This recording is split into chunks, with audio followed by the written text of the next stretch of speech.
It has been said that the drought we are currently experiencing only occurs every 50 to 100 years. Right now, in Abilene, we are undergoing what is categorized as a severe drought. The areas surrounding us in central Texas are classified as extreme and exceptional drought areas. This means that exceptional crop and pastures have been lost, and there are water shortages in wells, reservoirs, and streams, so we must call for water emergencies. The drought is a major problem for our community because we depend on water heavily in our everyday lives, and soon there will not be enough to go around. However, there are simple ways we can minimize the amount of water we use on an everyday basis and save our water supply. Many people don't realize the severity of the drought, but soon enough it will begin to affect everyone, especially in the agricultural economy. The prices we pay at the grocery store will begin to skyrocket due to loss of crops and livestock from lack of water. Also, the depletion of our agricultural production will have to be restored by raising taxes. Another downfall to the drought is severe wildfires that have been breaking out due to high heat and dry forage. Wildfires have caused major damages to homes and the environment that will take time to fully recover. So how did we get here? Scientists say that climate change is a big factor of our shortage of water. This past summer was one of the hottest summer on record. Heat causes water to evaporate, which is a contributing factor to our low water supply.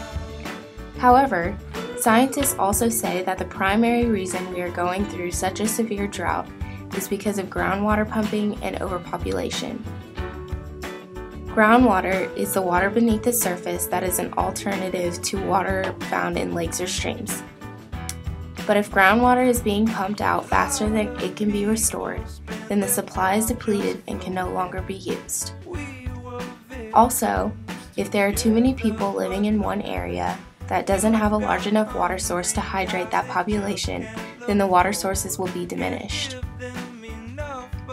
We all know that history has a habit of repeating itself, and if we stand by and do nothing while our water supply vanishes, then it will. The Dust Bowl of the 1930s is a prime example. The lack of correct soil conservation techniques paired with the severe drought turned the Great Plains into desert land. As the rainfall decreased, the land underwent desertification, which is when the land begins to become desert-like. The soil turned into dust, which was kicked up by the winds, creating dust storms.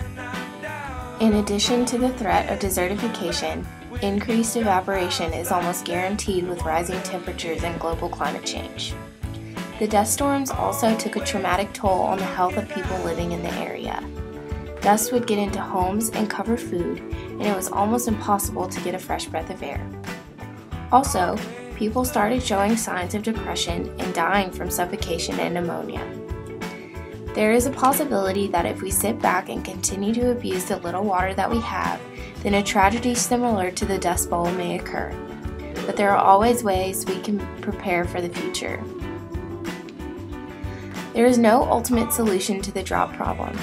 However, there are small things that we can do to make a difference in the long run. Water is crucial to everything we do. Obviously, spreading awareness is a big part of helping sustain our water supply. We must think twice before leaving the kitchen sink running, taking long showers so we can rinse and repeat, and watering our lawns every day. These are just simple actions that one can implement into their everyday life that doesn't take a lot of time or effort.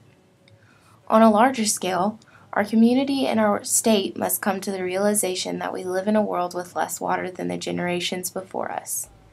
Using the proper soil conservation techniques, gathering water, and using graywater-friendly municipal codes can make a significant difference in saving our water for generations to come.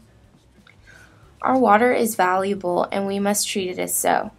Accepting that the drought is a major issue and we need to address the way we use our water is a major step in conserving water.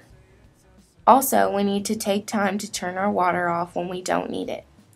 The drought will soon begin to affect us all if we do not make simple changes.